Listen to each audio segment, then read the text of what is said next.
Bienvenidos a Un Café con Vos, programa mensual que transmitimos a través de las redes sociales y nuestro canal de YouTube.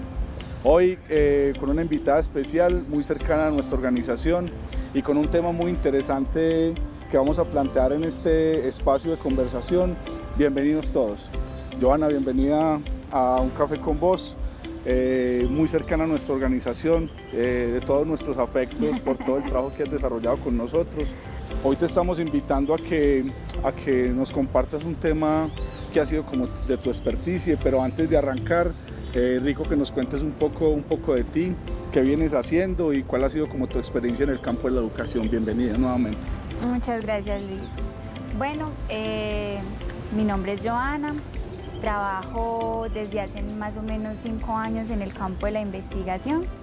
Los temas en los que me he desenvuelto pues como a lo largo de mi experiencia profesional ha sido como el tema de la educación y las TIC.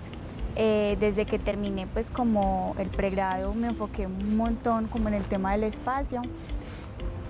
También he trabajado pues como con diferentes instituciones universitarias, trabajé con Uniminuto, actualmente pues con la Universidad de Antioquia y ya, ese es como un breve recorrido.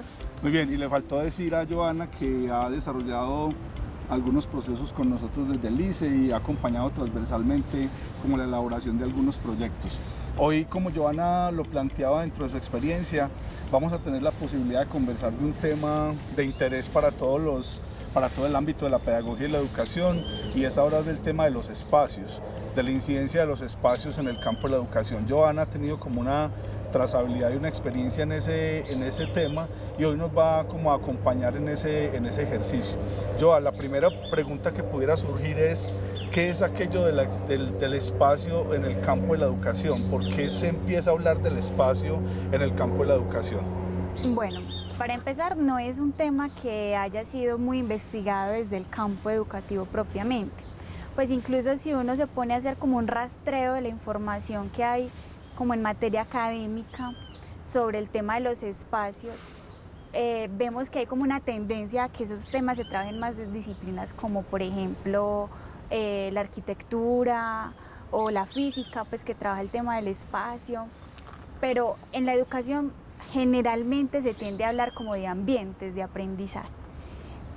O cuando se hablan de espacios pedagógicos suele reducirse como a momentos de trabajo o momentos de colaboración, pero como que en ciertos lugares del mundo, por ejemplo en España, sí hay como un recorrido exhaustivo frente al tema de los espacios pedagógicos. Digamos que el tema dentro de los espacios en el campo educativo se ha pensado también como por cómo hacer el proceso de educación y de formación ameno y agradable, ¿cierto? Okay. Y en ese, digamos, como que en ese transcurrir o en ese debate que se ha creado, se ha buscado pensar cómo hacer que las relaciones pedagógicas sean amenas en un espacio educativo. Ok, o sea que hay un asunto claro en la emergencia del espacio en el campo educativo, en la perspectiva de dinamizar un poco los espacios de aprendizaje.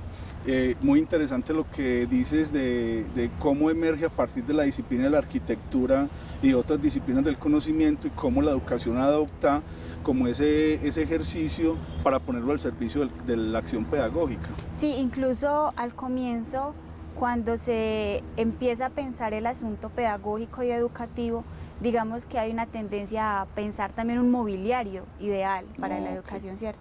Entonces, ¿cómo hacemos que estos espacios se vean agradables, ¿cierto? Y dispongan a las personas. Pero lo que se ha notado en estudios posteriores, es que también todo lo que está dispuesto en el espacio genera algo en los individuos que están allí. Entonces, a veces, digamos, las personas ponen corazones, ponen imágenes religiosas y cosas así por adornar un espacio, pero no ven el sentido y el trasfondo que eso está teniendo cuando las personas lo habitan, porque lo que el espacio muestra también le está comunicando algo a aquellas personas que están allí. Y la forma en cómo está distribuido el espacio genera también otro tipo de relaciones y vínculos.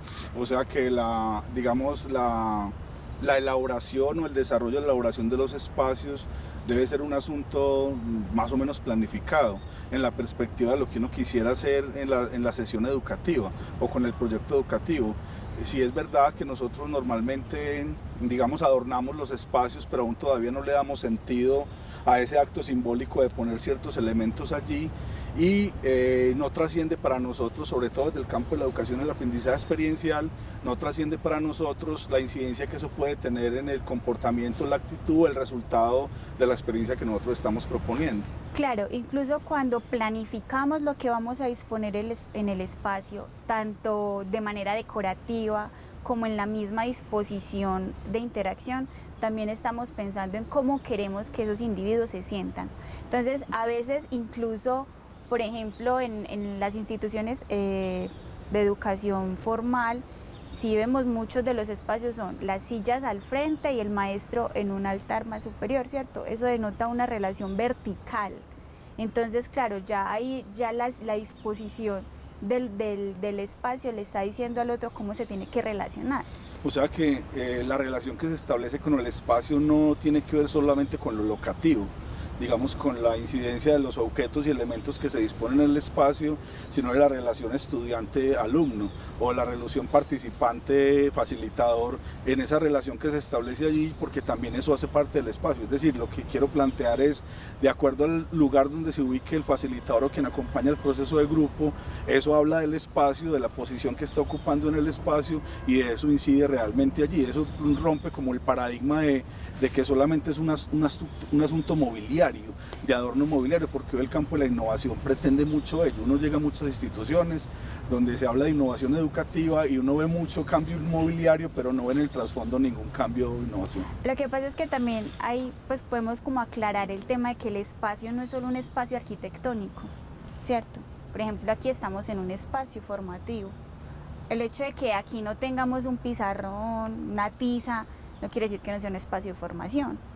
Nos estamos formando, ¿cierto? Estamos compartiendo un conocimiento, un saber que nos está contribuyendo a nuestra vida personal y profesional, pero no tenemos un espacio cerrado, ¿cierto? O sea, no tenemos que ser necesariamente en un aula. Todo esto también puede ser un espacio que genere otro tipo de relación, como la que estamos teniendo nosotros en este momento. Ok, hay un asunto allí también que surge como inquietud, y es cómo disponer, si uno está pensando en desarrollar un proyecto educativo, qué es lo que se dispone o qué es lo que se debe pensar en la perspectiva de concebir el espacio como un elemento trascendental en el proceso de la acción educativa.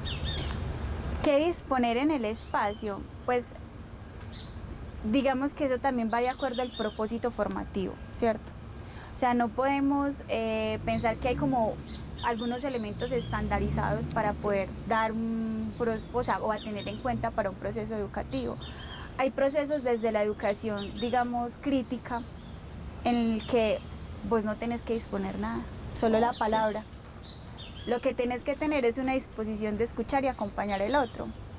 Porque, por ejemplo, en procesos de formación crítica, lo que se está dando allí son momentos para que el otro descubra, aprenda, ¿cierto?, se cuestione, y uno no tiene el control de eso previo para uno llegar a decir voy a disponer del ambiente de esta manera o el salón de esta forma, porque no sabemos qué va a pasar, hacia dónde va a ir. Entonces no es qué elementos, sino que de acuerdo al propósito cómo podemos llegar a esos espacios. Ok, o sea que la ruta de reflexión en el programa va concluyendo como en algo que es importante y que nos vas ayudando como a cerrar, y es la perspectiva de que la pedagogía crítica, que es, digamos, una de las pedagogías donde amparamos nuestro quehacer profesional, habla de esa desestructuración inclusive del mismo espacio, de no darle forma y no darle estructura para que empiecen a pasar cosas allí que indiscutiblemente no están en manos ni en control de nadie, sino de la misma experiencia educativa. Bueno, Johanna, no, agradecerte mucho por